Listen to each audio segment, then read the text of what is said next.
Hey, welcome to Rust Revival Garage. My name is Tim. I am a smiling, happy camper right now. Why is that? I don't know if you saw a previous video, but I could not find the title for my 1968 Pontiac LeMans. I've been looking everywhere and everywhere for it, and I found it. Yay.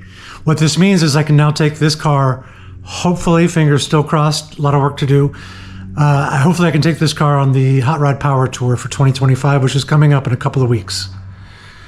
I was able to find the title in my master bedroom on a top shelf, sitting on top of an old DirecTV box for a console that I don't even have anymore. I just happened to look up and went, I wonder what's up there. Sure enough, my title was there, along with some other things. But I now have it titled in Ohio. I have it registered. I have plates on the way, and I have a temporary tag. A little while ago, I took the car over to a local car dealership. You have to get in Ohio. You have to get the VIN inspected, and almost all the car dealerships will inspect the car and say, yes, this is the VIN. We verify that it's the same car, same VIN. Everything matches. So I had my California title, and I took it over. They signed off.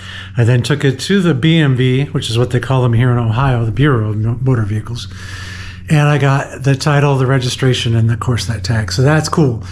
I'm really excited. I can't tell you how excited I am. But what this means is I've got to get back on all my projects with this car. It's got to be ready to go on a 1,500 mile trip.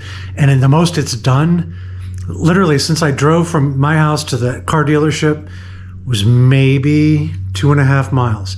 That's the longest this car has ever been on the road in 25 years. I need to start tuning and testing and tuning and still tweaking some of the things that I need to do on my list in order to make sure it can go the distance. So yeah, let's go ahead and get to it.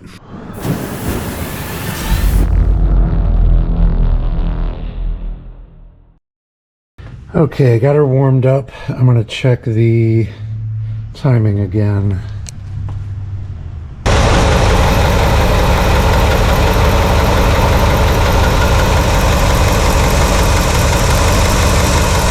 looks like it's at about 6. So I think it may have adjusted. I did not get it tightened down correctly. Yeah, I did not have this tightened down. It's actually unable to move it by hand.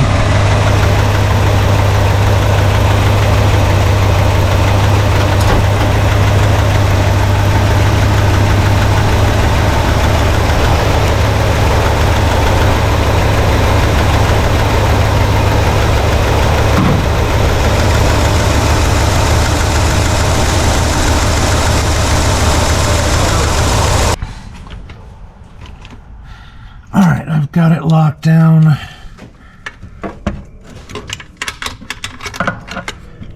And she won't walk around on me anymore. Yeah. So yeah, we're locked in at around 12. Now I guess I just need to check the mixtures on the carb. Alright, so I've got my gauge in down here. I've capped off the advance port. And let's see what kind of vacuum we're getting. Oh.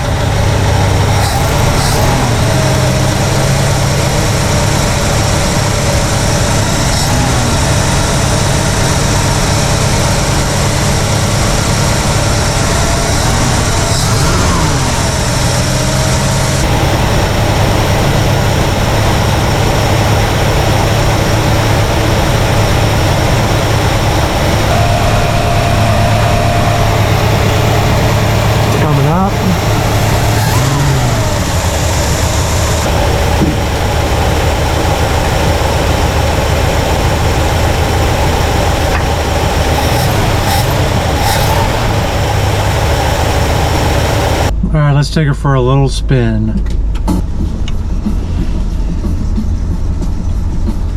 Brother-in-law's visiting, so I've got to avoid his truck.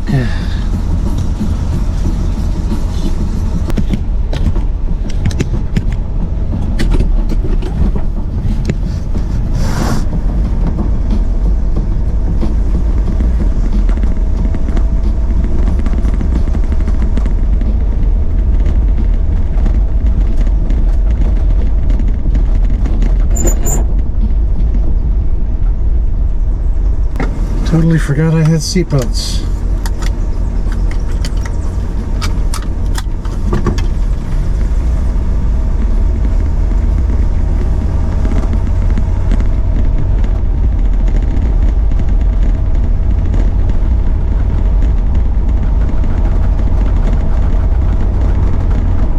The only issue I'm having, and I'm not sure if you can hear it or not, but the speedometer cable is not in very tight, so I can hear it rattling around in there.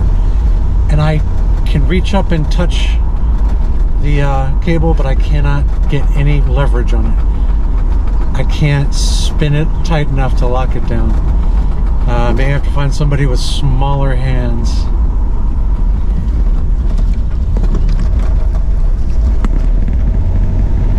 Oh yeah, she's running much happier now. I can't believe I let that distributor walk around on me. I tell you, this thing, I'd forgotten what kind of a floaty boat it is. I mean, it's heavy, and you can just feel it.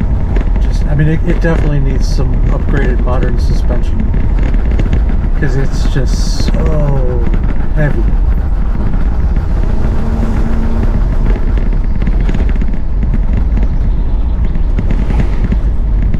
I've forgotten how little room there is in here.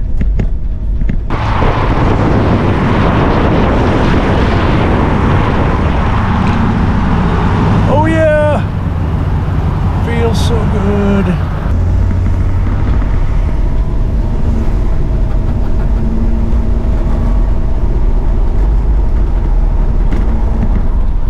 Temperature stays right around 180. Oil pressure never really moves from 40. If I floor it, it jumps up to about 50. She's definitely charging, so that's good signs all. And this journey will definitely be the longest that it's gone in 25 years. I'm going to try to drive this thing and just make sure there's no issues. I'm just going to circle my block. Not block, but circle the neighborhood, I guess, and see how she does. One of the greatest things in the world, though, I keep getting all these stares. So many people are just like, oh, I've forgotten how much people would stare at this car. It is a great feeling. Totally great feeling. Because it's just not something you see every day.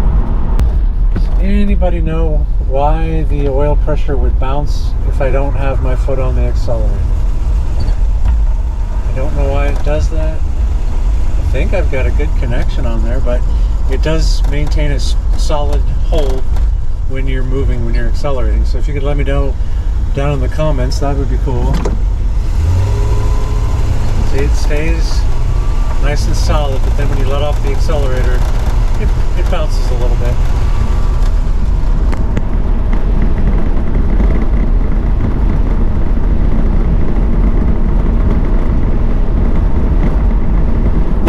But the speedometer cable does work. I mean, I just need to tighten it up, like I said, but it does work. Still no fuel gauge and no attack, but that was in the last video. I explained what was going on there.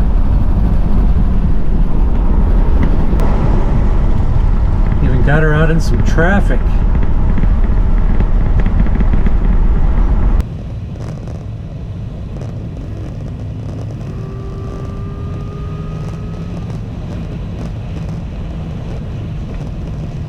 Cannot tell you how good it is to feel just to drive this thing. I know I say that 100 times, but it just feels so good.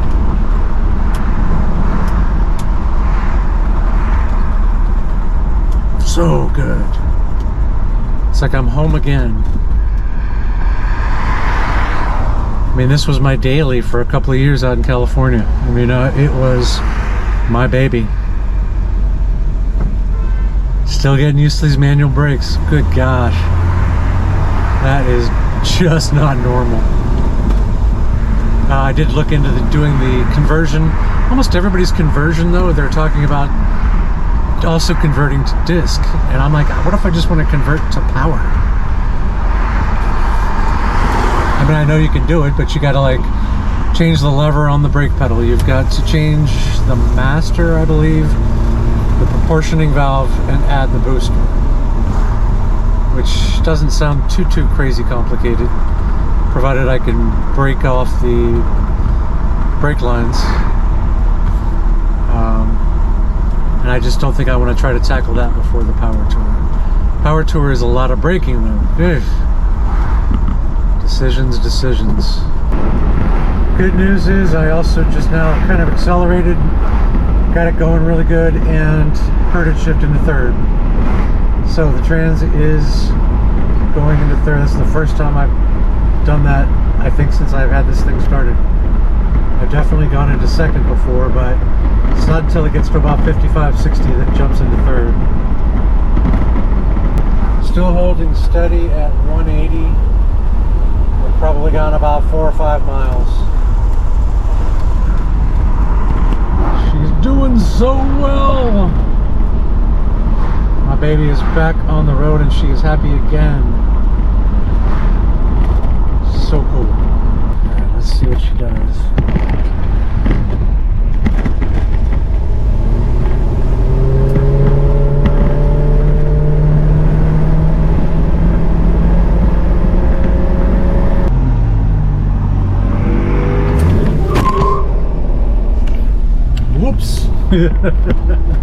I don't know if you heard that or not.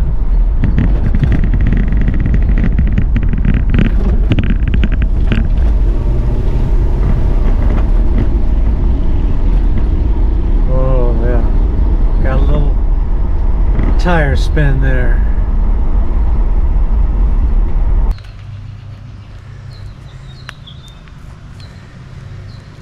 Trans fluid. I think she might have a leak, but I think it is at the trans cooler lines, because it's only on this side, passenger side of the engine, that it's dripping down. So that's pretty much the only issue I've had. But yeah. Alright, gonna see if I can figure out what the trans leak is. Gonna get a light and crawl under here. Hopefully it's something simple, but knowing me, it never will be. Alright, so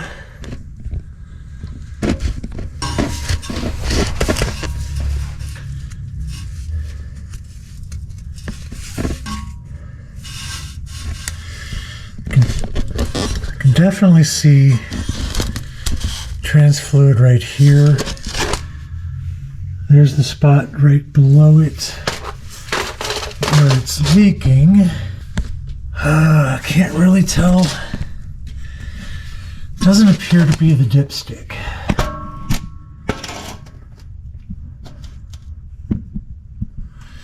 And it seems like it is on the lines. But I guess there is some moisture around the fittings. So maybe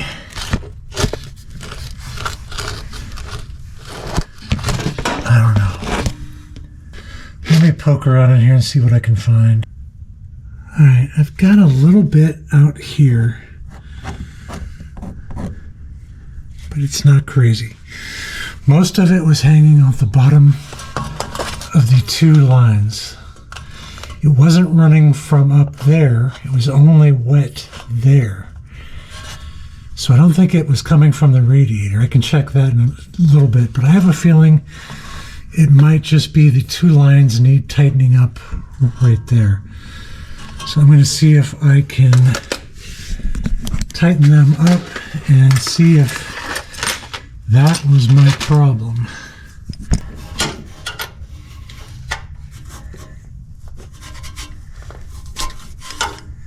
They feel pretty tight. Yeah, it's not like they're loose. And it's leaking a decent amount. This is the shifter, the shift cable, I believe. These two lines, the dipstick, and the dipstick is a little wet, but that is a new seal. As you can see, I put a new rubber seal on there, and it's a little wet, but it's not, I Well, maybe it's spraying up from that. But see, those kind of seem a little wet too. I just don't know.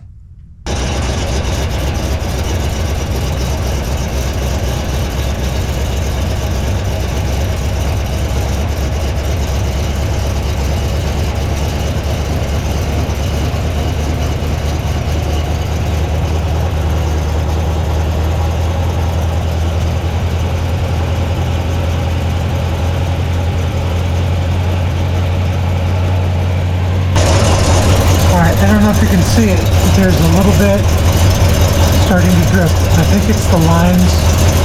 They don't have a good seal. Even though they're on there tight, they don't have a good seal. So I'm gonna have to replace these lines because they're both leaking. You can see it dripping. All right, so add trans cooler lines to the list. I did take the car out again on actually took it on a beer run. It needed to do one for the first time. I'm actually getting some smoke because the trans fluid is dripping on the exhaust. But I took it on a beer run and she sputtered a little bit. And then when I got to my driveway, it died when I tried to accelerate. So it's stuttering. And when I first took this out to get the vehicle inspected for the VIN number, it sputtered and died on me then too, but I thought maybe that was because I had the distributor out of whack. And that's why I wanted to come, do the whole, check the vacuum, check the distributor, check the timing again, get that lined up. And I have a feeling that this distributor that I bought a year and a half ago is bad, or at least the ignition coil. But I'm not going to trust getting another ignition coil and hopefully getting that to work. So I think I'm just going to get a new distributor too. So trans cooler lines and distributor coming up. But yeah, I'm finding this out now before it becomes a problem on the road, right? So yeah, this is the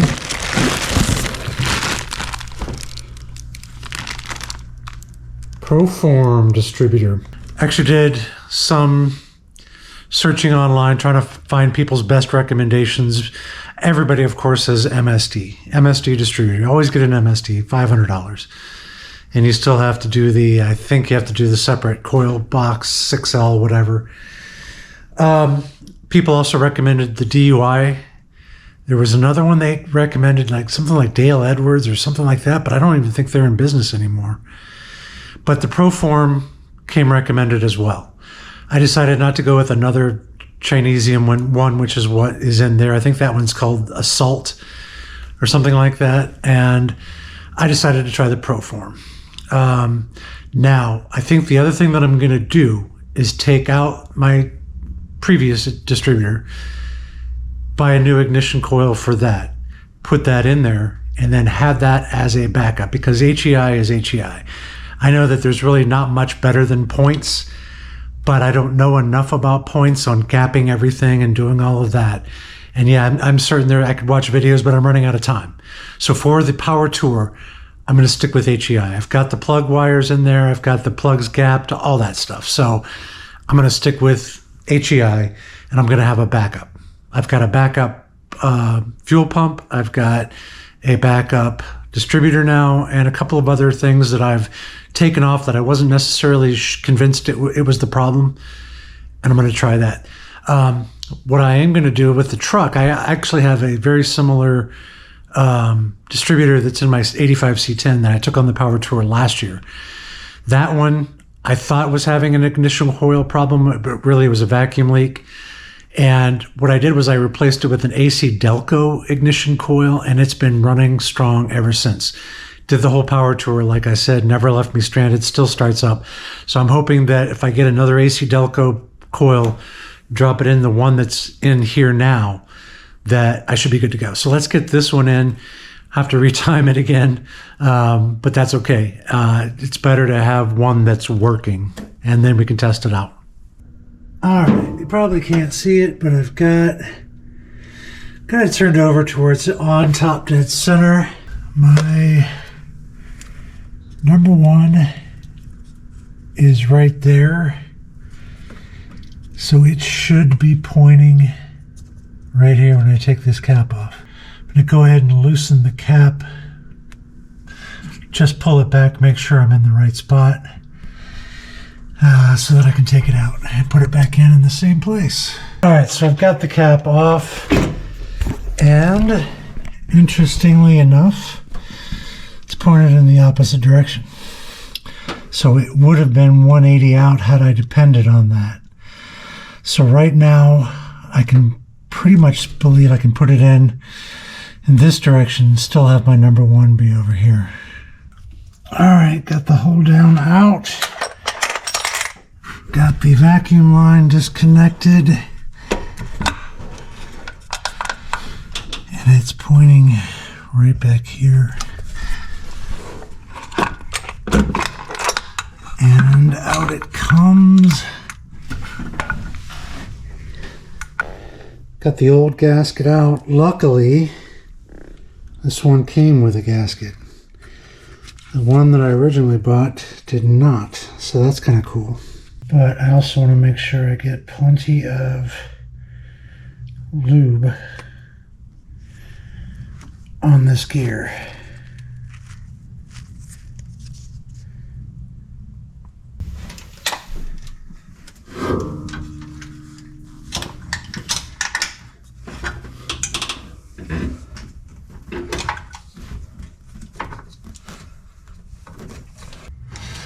Okay, it's pretty much where it was, but I think I actually want to take it over one notch because I'm running out of room here to turn it.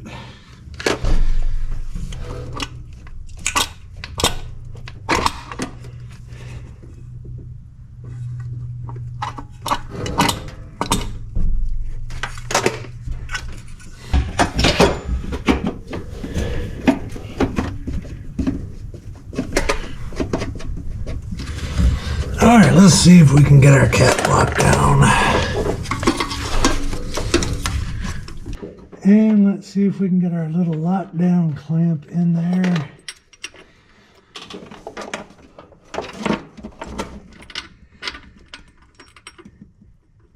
Alright, I've got the main wire hooked up from the distributor to the cap. Kind of wrapped it around. It was a little long. And now I want to connect the battery.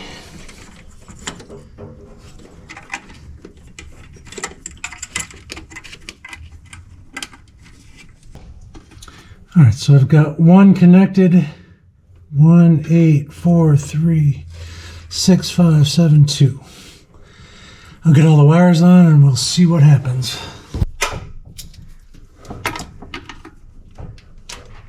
Okay, got all the wires connected.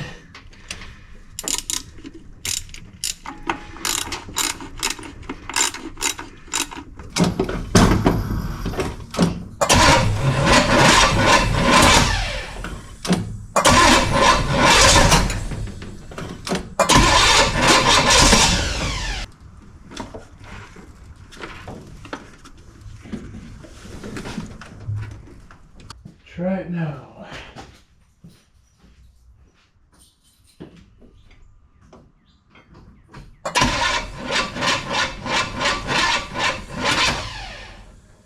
No, it doesn't seem to like that at all. All right, so it's there. I want to point it one notch over, basically.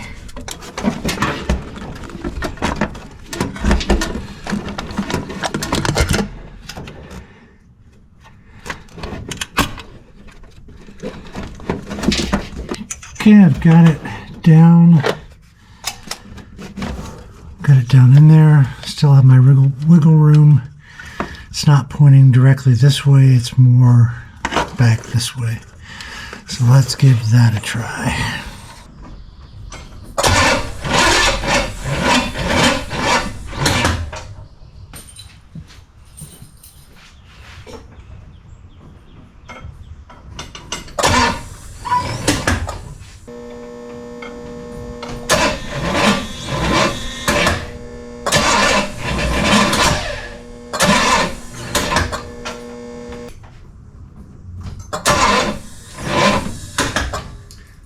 So it's a battery issue now. Did you catch what I did wrong?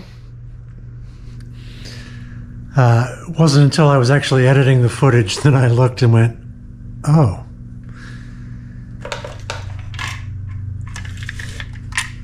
I put the tape on the right-hand side of the little box, the wiring box, and I put the pointed out number 1 on the left-hand side. Yeah, I did that. And I wonder why it wouldn't want to start. I even taped this. I marked it. Did I look at it? No. So I've got the wires all moved over by 1. Got them correct on there again. So hopefully this will work. Here we go again.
So hopefully she's going to run better with this new distributor in it. I'm going to have to take it for a couple more cruises and find out. But I think that was the problem, and so we'll figure it out. Thanks very much for sticking with me through all of this. There's a lot going on, but I'm happy that things are working out. So subscribe if you can. More to come. Power tour is coming up. Give me a like on the video if you got anything out of it. Give me a comment down below. Let me know what I got wrong, and subscribe, like I said, if you can. That'd be cool. Thank you very much for tuning in. We will catch you next time.